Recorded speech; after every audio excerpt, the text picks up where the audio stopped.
Choreographer Jani master alias Shaik Jani బాషాను పోలీసులు arrest చేసిన సంగతి తెలిసిందే. సైబరాబాదు ఎస్ఓటీ పోలీసు బృందం గోవాలోని లాడ్జ్లో అతన్ని అదుపులోకి తీసుకుంది. అక్కడి కోర్టులో హాజరుపరిచి నగరానికి తీసుకొస్తున్నారు. నేరుగా ఉప్పర్పల్లి కోర్టులో జానీ మాస్టర్ను హాజరుపరిచే అవకాశం ఉంది. ఈ నేపథ్యంలో జానీ మాస్టర్పై పలువురు టాలీవుడ్ ప్రముఖులు స్పందిస్తున్నారు. బాధితురాలికి న్యాయం జరగాలని కోరుతున్నారు. అదే సమయంలో ఆరోపణలను ప్రూవ్ చేయకుండా ఒక వ్యక్తిని నిందించడం సరికాదంటూ మరికొందరు జానీ మాస్టర్కు మద్దతు తెలుపుతున్నారు. తాజాగా ప్రముఖ నటుడు Janasena mega brother Nagababu Jani master కేసుపై స్పందించారు. జానీ మాస్టర్ పేరు డైరెక్ట్గా చెప్పకపోయినప్పటికీ ఈ వ్యవహారంపై వరుస ట్వీట్స్ చేశారు మెగా బ్రదర్. దీంతో ప్రస్తుతం ఈ ట్వీట్స్ వైరల్గా మారాయి. మొదటి పోస్ట్లో మీరు విన్న ప్రతి విషయాన్ని నమ్మకండి. ప్రతి కథకి 3 కోణాలు ఉంటాయి. ఒకటి మన కోణం అయితే, రెండోది ఇతరుల కోణం, మూడోది నిజం అని అమెరికా జర్నలిస్ట్ రాబర్ట్ ఏవన్స్ రాసిన కొటేషన్ నాగబాబు షేర్ చేశారు. అంతకుముందు న్యాయస్థానంలో నేరం రుజువయ్యే వరకు ఏ వ్యక్తి నేరానికి పాల్పడినట్లుగా పరిగణించలేరు అని బ్రిటిష్ లాయర్ సర్ విలియం గారు చెప్పిన కొటేషన్ను కూడా నాగబాబు షేర్ చేశాడు. అయితే ఈ 2 ట్వీట్స్లో ఎక్కడ జానీ మాస్టర్ పేరును ప్రస్తావించలేదు నాగబాబు. అయితే వీటి అర్థాలు సందర్భాన్ని బట్టి చూస్తే జానీ మాస్టర్ కోసమే ఈ ట్వీట్స్ చేసినట్లు ఉంది. ఇక ఇతనిపై పలుమార్లు అత్యాచారం చేశాడంటూ ఓ మహిళా అసిస్టెంట్ కొరియోగ్రాఫర్ ఇచ్చిన ఫిర్యాదు మేరకు నార్సింగ్ పోలీస్ స్టేషన్లో ఆదివారం కేసు నమోదైంది. బాధితురాలు రాయదుర్గం పోలీస్ స్టేషన్లో ఫిర్యాదు చేయగా 0 ఎఫ్ఐఆర్ నమోదు చేసిన పోలీసులు ఆ కేసుని నర్సింగ్కి బదిలీ చేశారు. అతడిపై ఫోక్స్ యాక్ట్ కింద కేసు నమోదు చేశారు. పోలీసులు దర్యాప్తు చేపట్టి జానీ మాస్టర్ని అరెస్ట్ చేశారు. 2017లో జానీ మాస్టర్ పరిచయమయ్యాడు. 2019లో అతని టీంలో సహాయ నృత్య దర్శకురాలుగా చేరాను. ముంబైలో ఓ సినిమా షూటింగ్ నిమిత్తం జానీ మాస్టర్తో పాటు నేను మరో 2 సహాయకులం వెళ్ళాం. అక్కడ హోటల్లో నాపై జానీ మాస్టర్ అత్యాచారానికి పాల్పడ్డాడు. ఈ విషయం ఎవరికైనా చెబితే పని నుంచి తొలగిస్తానని, సినీ పరిశ్రమలో ఎప్పటికీ పనిచేయలేవని బెదిరించాడు. దీన్ని అవకాశంగా తీసుకుని హైదరాబాద్ నుంచి ఇతర నగరాలకు షూటింగ్కు వెళ్ళినప్పుడు పలు సందర్భాల్లో అనేక మార్లు అత్యాచారానికి పాల్పడ్డాడు. షూటింగ్ సమయంలోనూ క్యారవాన్లో అసభ్యకరంగా ప్రవర్తించేవాడు. లైంగిక వాంఛ తీర్చుకునేందుకు ఒకసారి జుట్టు పట్టుకొని తల అద్దానికి కొట్టాడు. మతం మారి తనను పెళ్లి చేసుకోవాలని ఒత్తిడి చేశాడు. వేధింపులు భరించలేక జానీ మాస్టర్ టీం నుంచి బయటకి వచ్చేశాను. ఆయన సొంతంగా పని చేసుకోనివ్వకుండా, ఇతర ప్రాజెక్టులు రాకుండా ఇబ్బంది పెట్టాడు. ఆగస్టు 28న మా ఇంటి గుమ్మానికి గుర్తు తెలియని వ్యక్తులు ఓ పార్సల్ వదిలివేశారు. మగబిడ్డకు అభినందనలు, కానీ జాగ్రత్తగా ఉండు అని అందులో రాసి ఉంది అని ఫిర్యాదులో బాధితురాలు పేర్కొంది.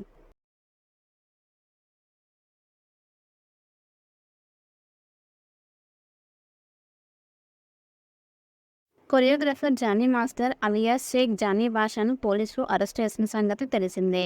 సైబరాబాదు ఎస్ఓటీ పోలీసు బృందం గోవాలోని లాడ్జ్లో అతన్ని అదుపులోకి తీసుకుంది. అక్కడి కోర్టులో హాజరుపరిచి నగరానికి తీసుకొస్తున్నారు. నేరుగా ఉప్పర్పల్లి కోర్టులో జానీ మాస్టర్ను హాజరుపరిచే అవకాశం ఉంది. ఈ నేపథ్యంలో జానీ మాస్టర్పై పలువురు టాలీవుడ్ ప్రముఖులు స్పందిస్తున్నారు. బాధితురాలికి న్యాయం జరగాలని కోరుతున్నారు. అదే సమయంలో ఆరోపణలను ప్రూవ్ చేయకుండా ఒక వ్యక్తిని నిందించడం సరికాదంటూ మరికొందరు జానీ మాస్టర్కు మద్దతు తెలుపుతున్నారు. తాజాగా ప్రముఖ నటుడు Janasena mega brother Nagababu Jani master కేసుపై స్పందించారు. జానీ మాస్టర్ పేరు డైరెక్ట్గా చెప్పకపోయినప్పటికీ ఈ వ్యవహారంపై వరుస ట్వీట్స్ చేశారు మెగా బ్రదర్. దీంతో ప్రస్తుతం ఈ ట్వీట్స్ వైరల్గా మారాయి. మొదటి పోస్ట్లో మీరు విన్న ప్రతి విషయాన్ని నమ్మకండి. ప్రతి కథకి 3 కోణాలు ఉంటాయి. ఒకటి మన కోణం అయితే, రెండోది ఇతరుల కోణం, మూడోది నిజం అని అమెరికా జర్నలిస్ట్ రాబర్ట్ ఏవన్స్ రాసిన కొటేషన్ నాగబాబు షేర్ చేశారు. అంతకుముందు న్యాయస్థానంలో నేరం రుజువయ్యే వరకు ఏ వ్యక్తి నేరానికి పాల్పడినట్లుగా పరిగణించలేరు అని బ్రిటిష్ లాయర్ సర్ విలియం గారు చెప్పిన కొటేషన్ను కూడా నాగబాబు షేర్ చేశాడు. అయితే ఈ 2 ట్వీట్స్లో ఎక్కడ జానీ మాస్టర్ పేరును ప్రస్తావించలేదు నాగబాబు.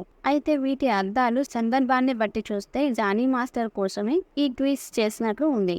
ఇక ఇతనిపై పలుమార్లు అత్యాచారం చేశాడంటూ ఓ మహిళా అసిస్టెంట్ కొరియోగ్రాఫర్ ఇచ్చిన ఫిర్యాదు మేరకు నార్సింగ్ పోలీస్ స్టేషన్లో ఆదివారం కేసు నమోదైంది. బాధితురాలు రాయదుర్గం పోలీస్ స్టేషన్లో ఫిర్యాదు చేయగా 0 ఎఫ్ఐఆర్ నమోదు చేసిన పోలీసులు ఆ కేసుని నర్సింగ్కి బదిలీ చేశారు. అతడిపై ఫోక్స్ యాక్ట్ కింద కేసు నమోదు చేశారు. పోలీసులు దర్యాప్తు చేపట్టి జానీ మాస్టర్ని అరెస్ట్ చేశారు. 2017లో జానీ మాస్టర్ పరిచయమయ్యాడు. 2019లో అతని టీంలో సహాయ నృత్య దర్శకురాలిగా చేరాను. ముంబైలో ఓ సినిమా షూటింగ్ నిమిత్తం జానీ మాస్టర్తో పాటు నేను మరో 2 సహాయకులం వెళ్ళాం. అక్కడ హోటల్లో నాపై జానీ మాస్టర్ అత్యాచారానికి పాల్పడ్డాడు. ఈ విషయం ఎవరికైనా చెబితే పని నుంచి తొలగిస్తానని, సినీ పరిశ్రమలో ఎప్పటికీ పని చేయలేవని బెదిరించాడు.